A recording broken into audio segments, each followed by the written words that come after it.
നമസ്കാരം. സോഷ്യൽ മീഡിയയുടെ ചിത്രവധം ഇപ്പോഴും തുടരുകയാണ്. ചിത്ര അയോധ്യയിലെ പ്രാണപ്രതിഷ്ഠ ദിനത്തിൽ എല്ലാവരും 5 തിരിയിട്ട വിളക്ക് തെളിക്കണം എന്ന് പറഞ്ഞതും രാമനാമം ജപിക്കണം എന്നും പറഞ്ഞതാണ് ഇവിടെ പൊങ്കാലയ്ക്കും വെട്ടുക്കിളി ആക്രമണത്തിനും കാരണമായത്. അവിശ്വസനീയമാണ് നമ്മുടെ സമൂഹത്തിൻ്റെ ഈ മാറ്റം. ചിത്രയ്ക്ക് സംഗീതമല്ലാതെ മറ്റൊന്നുമില്ല. അവർ ഒരു കടുത്ത ഭക്തയാണ്. അവരുടെ ഭക്തിയിൽ വർഗീയതയില്ല, അന്യമത വിദ്വേഷമില്ല. അവർ ഇതുവരെ അവരുടെ ജീവിതത്തിൽ ഒരു മതത്തെയും ഒരു വ്യക്തിയെയും ഒന്നിൻ്റെ പേരിലും ദുഷിച്ച് പറഞ്ഞിട്ടില്ല. അവർ ഒരു നേതാവിനെയും പുകഴ്ത്തിയിട്ടില്ല, ഒരു നേതാവിനെയും ഇകഴ്ത്തിയിട്ടില്ല. സംഗീതമാണ് അവരുടെ ജീവിതം. അതിനപ്പുറത്തേക്ക് ഒന്നും അവർക്കറിയില്ല.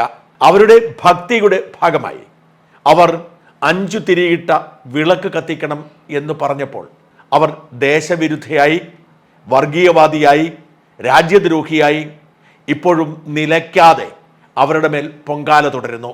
ഇതൊക്കെ താങ്ങാനുള്ള ശേഷിയും ശേമുഷിയും ഗായിക ചിത്രയ്ക്ക് ദൈവം നൽകട്ടെ എന്ന് മാത്രമാണ് പ്രാർത്ഥന. ഒരു വ്യക്തിക്ക് അവരുടെ വിശ്വാസം ഏറ്റുപറയാൻ, ആ വിശ്വാസത്തിൽ അടിയുറച്ചു ജീവിക്കാൻ എന്താണ് തടസ്സമുള്ളത്? അതേത് വിശ്വാസമാണെങ്കിലും സർവശക്തനായ അള്ളാഹു മാത്രമാണ് ദൈവമെന്ന് പറയാൻ ഏതൊരു ഇസ്ലാം വിശ്വാസിക്കും അവകാശമുണ്ട്. അങ്ങനെ തന്നെ ഏകദൈവ വിശ്വാസം ഏറ്റുപറയാൻ ക്രിസ്ത്യാനിക്കും അവകാശമുണ്ട്. അതേ അവകാശം തന്നെയല്ലേ ഒരു ഹിന്ദുവിന് അവരുടെ ദൈവമായ രാമനെക്കുറിച്ചും കൃഷ്ണനെക്കുറിച്ചും അയ്യപ്പനെക്കുറിച്ചുമൊക്കെ പറയാനുള്ളത്? അത് പറയുമ്പോൾ എന്തിനാണ് പൊള്ളുന്നത്? അത് പറയുമ്പോൾ എന്തിനാണ് പൊങ്കാലയിടുന്നത്?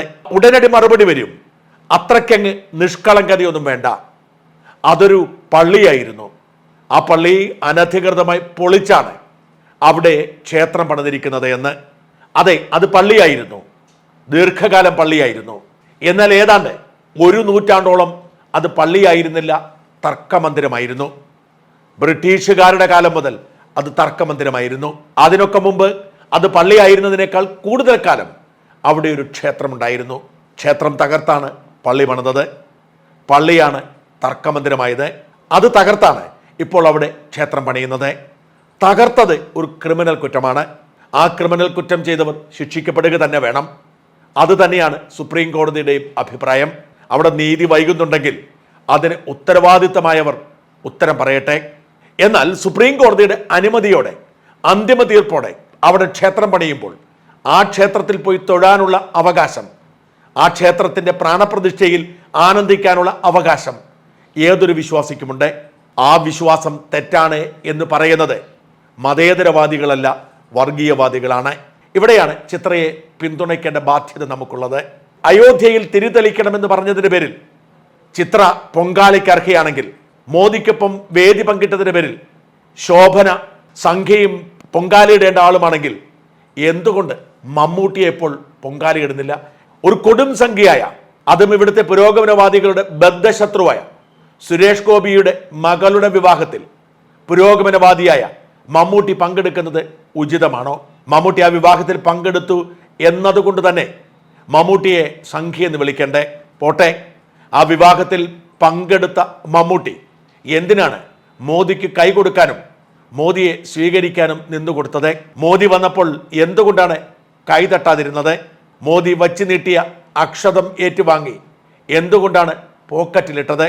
അയോധ്യയിലെ ക്ഷേത്ര നിർമ്മാണവുമായി ബന്ധപ്പെട്ട് എല്ലാ വീടുകളിലും അക്ഷതം എത്തിക്കാനുള്ള പ്രയത്നത്തിലാണ് ഇവിടുത്തെ ഹിന്ദു സംഘടനകൾ.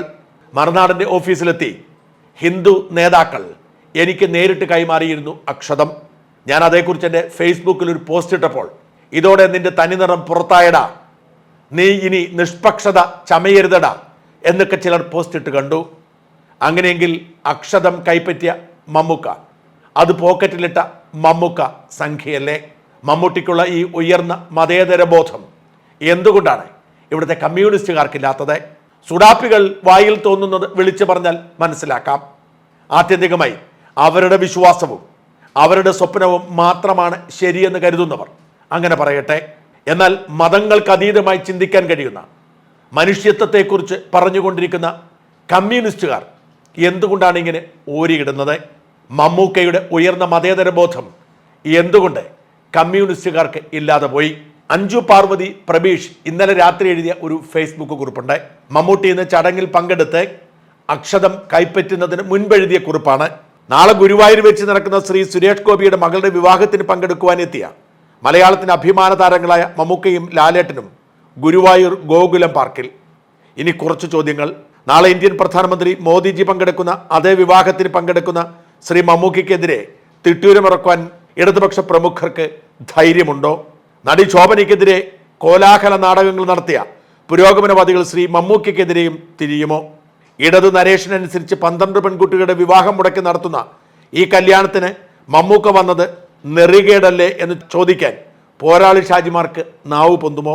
പ്രധാനമന്ത്രി പങ്കെടുക്കുന്ന വിവാഹത്തിന്, അതും ഒരു BJP നേതാവിൻ്റെ മകളുടെ വിവാഹത്തിന് പാർട്ടി ചാനൽ ചെയർമാൻ പോകരുത് എന്ന് പറയാൻ ധൈര്യമുണ്ടോ സഖാവ് ഗോവിന്ദൻ നയിക്കുന്ന പാർട്ടിക്ക്? ശ്രീ നരേന്ദ്രമോദിയുമായി വേദി പങ്കിട്ടതിൽ ശ്രീമതി ശോഭനയെ എതിർക്കുന്നവരോട്, രാമക്ഷേത്രത്തെ എതിർക്കുന്നവരോട്, അക്ഷതം സ്വീകരിക്കുന്നവരെ എതിർക്കുന്നവരോട്, ശ്രീമതി ചിത്രയെ എതിർത്ത് കഴിഞ്ഞ ദിവസം ചാനലുകളിലും സമൂഹ മാധ്യമങ്ങളിലും സംസാരിക്കുന്നവരോടൊക്കെ ഒന്ന് ചോദിക്കട്ടെ. ശ്രീ നരേന്ദ്രമോദി പങ്കെടുക്കുന്ന BJP നേതാവ് സുരേഷ് ഗോപിയുടെ മകളുടെ കല്യാണത്തിന് CPM പാർട്ടി ചാനലായ കൈരളി TVയുടെ ചെയർമാൻ ശ്രീ മമ്മൂട്ടി പങ്കെടുക്കുമ്പോൾ അസ്വാഭാവികത ഒന്നും തോന്നുന്നില്ലേ? അതും നിങ്ങളുടെ വേഷൻ അനുസരിച്ച് 12 പെൺകുട്ടികളുടെ സ്വപ്നങ്ങളെയും അവരുടെ മാതാപിതാക്കളുടെ മുഹൂർത്ത സ്വപ്നങ്ങളെയും തച്ചുടച്ച ആ വിവാഹത്തിന് ശ്രീ മമ്മൂക്ക പങ്കെടുത്താൽ ആ സ്ഥാനത്തു നിന്നും മമ്മൂട്ടിയെ മാറ്റുമോ? എന്തിനും ഏതിനും രാഷ്ട്രീയവും മതവും തിരികെ വെച്ച് സമൂഹത്തിൽ അരാജകത്വം സൃഷ്ടിക്കുന്നവരോട് മാത്രമാണ് ഈ ചോദ്യങ്ങൾ. ഒന്ന് രാഷ്ട്രീയവും മറ്റൊന്ന് വിവാഹവുമാണെന്ന് അറിയാതെയല്ല ഈ പോസ്റ്റ്. പക്ഷെ ഇല്ലാ കഥയായി 12 വിവാഹങ്ങൾ മുടക്കി നടത്തുന്ന കല്യാണം എന്ന നരേറ്റീവ് സൃഷ്ടിച്ചവർക്ക് ഇതിനുള്ള ഉത്തരം തരാൻ ബാധ്യതയുണ്ട്.